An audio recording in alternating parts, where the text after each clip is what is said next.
ನಮಸ್ಕಾರ ಸ್ನೇಹಿತರೆ, N S ಪಟ್ಪತಿ. ಕೊಂದವರು ಯಾರು? ಕೊಂದವರು ಯಾರು? ಕೊಂದವರು ಯಾರು? ಪ್ರೊಟೆಸ್ಟ್ನ ತೋರ್ಸಕ್ಕೆ ಗೋಧಿ ಮೀಡಿಯಾಗಳಿಗೆ ಹೇಸಿಗೆ ತಿಂದುಬಿಟ್ಟು ತಮ್ಮ ಸುದ್ದಿಯನ್ನ ನಿಜವಾದ ಸತ್ಯವನ್ನ ಮಾರಿಕೊಂಡಿರತಕ್ಕಂಥ ಕೆಲವು ಭಟಂಗಿ ಮೀಡಿಯಾದವರ ಕರ್ನಾಟಕದ ಅಷ್ಟು ದರಿದ್ರ ಮಾರಾಟವಾಗಿರ್ತಕ್ಕಂಥ ಗೋಧಿ ಮೀಡಿಯಾದವರೇ, ಅದನ್ನ ಸಾಕ್ಷಿನಾಶಗೊಳಿಸಿರ್ತಕ್ಕಂಥ ಅಧಿಕಾರಿಗಳೇ, ಅದನ್ನು ಕಂಟ್ರೋಲ್ ಮಾಡ್ತಾ ಇರತಕ್ಕಂಥ ಕುರ್ಚಿಯ ಮೇಲೆ ಕುಳಿತು ಸರ್ಕಾರವನ್ನು ನಡೆಸ್ತಾ ಇರತಕ್ಕಂಥ ಮಂತ್ರಿಗಳೇ,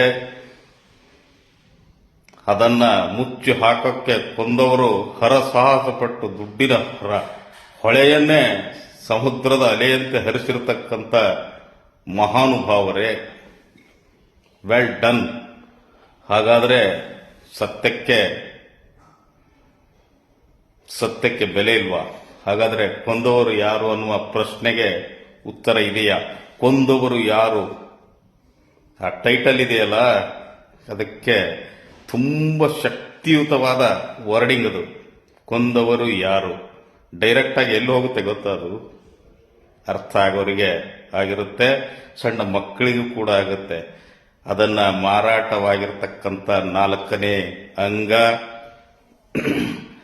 ಆಮೇಲೆ ರಾಜಕೀಯ ಚುಕ್ಕಾಣಿಯನ್ನು ಹಿಡಿದುಕೊಂಡು ಸರ್ಕಾರದ ಗದ್ದಿಗೆ ಏರಿ ಕುರ್ಚಿಯ ಮೇಲೆ ಕುರ್ಚಿಯನ್ನು ಅಲಂಕರಿಸಿ ತಮ್ಮ ಆಡಳಿತವನ್ನು ನಡೆಸ್ತಾ ಇರತಕ್ಕಂಥ ಮಂತ್ರಿಗಳೇ,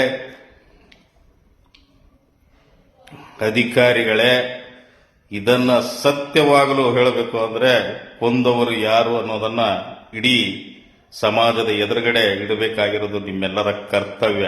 ಬಟ್ ಅದನ್ನ ಇನ್ನೂ ನಿಗೂಢವಾಗಿ ಇದೆ ಅಂದ್ರೆ ಅದನ್ನ ಕೊಂದವರು ಯಾರು ಅನ್ನುವ ವರ್ಡ್, ಆ ಹೆಸರನ್ನು ಹೊರಗಡೆ ತರೋಕ್ಕೆ ಯಾರು ಬರಬೇಕು ಅನ್ನುವುದೇ ಒಂದು ನಿಗೂಢ ಸತ್ಯ. ಬಟ್ ಬಂದೇ ಬರುತ್ತೆ. ಯಾರಂತ ಗೊತ್ತಿದ್ರು ಸಹ ಅಧಿಕೃತವಾಗಿ ಕೋಳ ಬೀಳ್ತಾ ಇಲ್ಲ. ಇದು ದುರಾದೃಷ್ಟ. ಇಡೀ ರಾಜ್ಯದಲ್ಲ, ದೇಶದ ಜನರಿಗೆ ಅನ್ಯಾಯಕ್ಕೊಳಗಾಗಿರ್ತಕ್ಕಂಥ, ಕೊಲೆಯಾಗಿರ್ತಕ್ಕಂಥ ಕುಟುಂಬಗಳಿಗೆ, ಆ ಆತ್ಮಗಳಿಗೆ, ಆ ಆತ್ಮಕ್ಕೆ ಅದು ಮಾತ್ರ ನಿಜವಾಗ್ಲೂ ಹೇಳ್ತೀನಿ, ಸತ್ಯ ಯಾವತ್ತಿದ್ರೂ ಬಂದೇ ಬರ್ತದೆ. ಬಟ್ ಕಾಣದ ಕೈಗಳ ಆಡಳಿತ, ದುರಾಡಳಿತದಲ್ಲಿ ಕುರುಡು ಕಾಂಚನದಿಂದ ಮುಚ್ಚಿಕೊಂಡು ಹೋಗ್ತಾ ಇರ್ತಕ್ಕಂಥ ಈ ಅಷ್ಟು ದರಿದ್ರ ಸಿಸ್ಟಮ್ ಅಲ್ಲಿ ತೋರಿಸಬೇಕಾಗಿರೋರು 4ನೇ ಅಂಗ, ಕೇಳಬೇಕಾಗಿರೋದು ಆಡಳಿತ ಪಕ್ಷಗಳು, ವಿರೋಧ ಪಕ್ಷಗಳು ಜನರನ್ನ ಹತ್ತಿಕ್ಕಿ ಬಿಟ್ಟು ಅದನ್ನ ಪ್ರಶ್ನೆ ಮಾಡುವವರನ್ನ ಸಿಕ್ಕಲ್ಲಿ ಕಂಡಲ್ಲಿ ಕೇಸ್ ಹಾಕಿಬಿಟ್ಟು ಬಾಯಿ ಮುಚ್ಚೋ ಕೆಲಸವನ್ನು ಮಾಡಿರ್ತಕ್ಕಂಥ ಎಲ್ಲರಿಗೂ ಒಂದಲ್ಲ ಒಂದು ದಿನ ಆ ಸತ್ಯದ ಕೊಂದವರು ಯಾರು ಅನ್ನುವ ಸತ್ಯ ಬಂದೇ ಬರುತ್ತದೆ. ಬಟ್ ಬಂದಿದೆ, ಅಧಿಕೃತವಾಗಿ ಇಲ್ಲ. ಅಲ್ಲಿವರೆಗೂ ವೇಟ್ ಅಂಡ್ ವಾಚ್. ಇದನ್ನೇ ಎಳೆಯೋಕೆ ಅಂತಾನೆ, ಸತ್ಯವನ್ನು ಹೊರಗಡೆ ತರೋಕೆ ಅಂತಾನೆ ಟ್ರೂ ಲೈ ಅಂತ ನ್ಯೂಸ್ ಚಾನಲ್ ರೆಡಿ ಆಗ್ತಾ ಇದೆ. KN ಜಗದೀಶ್ ಅವರ ನೇತೃತ್ವದಲ್ಲಿ managing director true lies news channel ಬಂದಾಗ ನಿರಂತರವಾಗಿ ಫೈರ್ ಬ್ರ್ಯಾಂಡ್ ಆಗಿ ನೇರ, ದಿಟ್ಟ, ನಿರಂತರ ಅಂತ ನೀವು ಹೇಳ್ತಿದ್ರಲ್ಲ, ಆ ಶಕ್ತಿ ಏನು ಅನ್ನೋದು ಟ್ರೂ ಲೈಸ್ ಅಲ್ಲಿ ನೇರ, ದಿಟ್ಟ, ನಿರಂತರ ಬಂದೇ ಬರುತ್ತದೆ. ಅವಾಗ ಬಡಿಯೋಕೆ ಕುಂತ್ರೆ ಸತ್ಯ ಅನ್ನೋದು 4ನೇ ಅಂಗದ ಪವರು ಏನು ಅಂತ ರಾಜ್ಯದ ಜನತೆಯ ಮುಂದೆ ಟ್ರೂ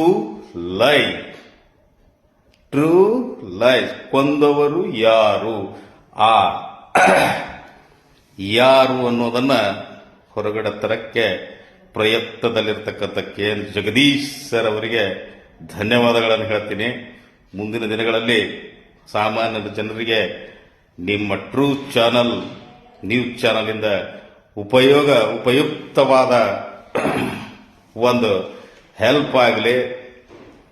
ಈ ಅಷ್ಟು ದರಿದ್ರ ಸಿಸ್ಟಮ್ ಅನ್ನು ಕಿತ್ತಾಕುವ ಕೆಲಸವನ್ನ ನಿಮ್ಮ ನ್ಯೂಸ್ ಚಾನಲಲ್ಲಿ ಮೂಡಿ ಬರಲಿ, ಜನರಿಗೆ ಆದಷ್ಟು ನ್ಯಾಯ ಒದಗಿಸಿಕೊಡುವುದರಲ್ಲಿ ನಿಮ್ಮ ನ್ಯೂಸ್ ಚಾನಲ್ ಹೊಂಗಿರಣ ಬೆಳಕಾಗಿ, ಸೂರ್ಯನಂತೆ ಪ್ರಕಾಶಮಾನವಾಗಿ, ಚಂದ್ರನಂತೆ ತಣ್ಣಗಿನ ತಂಗಾಳಿಯಾಗಿ ಆ ಟ್ರೂ ಲೈಫ್ ಅನ್ನುವ ಚಾನಲ್ ಇಡೀ ರಾಜ್ಯದಾದ್ಯಂತ ಅಲ್ಲ, ಇಡೀ ದೇಶದಾದ್ಯಂತ ಜ್ಯೋತಿಯಾಗಿ ಬೆಳಗಲಿ ಅಂತ, ಮಕರ ಜ್ಯೋತಿಯಾಗಿ ಬೆಳಗಲಿ ಅಂತ ಹಾರೈಸ್ತಾ ಇದ್ದೀನಿ.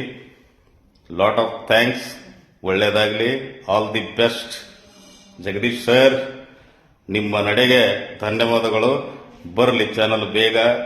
ಅದಕ್ಕೆ ಗುಲ್ಬರ್ಗಾದಿಂದ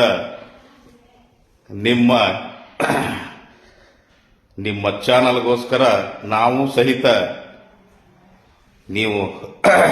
ನೀವು ಕೇಳಿರ್ತಕ್ಕಂಥ ಪ್ರಶ್ನೆಗಳಿಗೆ ಆಗಿರ್ಬೋದು, ನೀವು ಕೊಟ್ಟಿರ್ತಕ್ಕಂಥ ಕರ್ತವ್ಯಕ್ಕೆ ಆಗಿರ್ಬೋದು, ನಾವು ನಿರಂತರವಾಗಿ ನಿಮ್ಮ ಸೇವೆಯಲ್ಲಿ ನಿಮ್ಮ ಚಾನಲ್ಗೋಸ್ಕರ ಇರ್ತೇವೆ ಅನ್ನೋದನ್ನ ಈ ಮೂಲಕ ತಿಳಿಸುತ್ತಾ, ಮುಂದೆ ಬರ್ತಾ ಇರತಕ್ಕಂಥ ನ್ಯೂಸ್ ಟ್ರೂ ಲೈಫ್ಗೆ ಅದು ಪ್ರಜ್ವಲವಾಗಿ ಮಕರ ಜ್ಯೋತಿಯಂತೆ ಬೆಳೆಯಲಿ ಅಂತ ಈ ಮೂಲಕ ತಿಳಿಸ್ತಾ ಇದ್ದೀನಿ. ಅಲ್ಲಿವರೆಗೂ ವೇಟ್ ಅಂಡ್ ವಾಚ್. ಕೊಂದವರು ಯಾರು? ಬಂದೇ ಬರ್ತದೆ. ಬಂದಿದ್ದಾರೆ, ಅಧಿಕೃತವಾಗಿಲ್ಲ, ಅಧಿಕೃತವಾಗಿ ಬರುತ್ತದೆ. Wait and watch.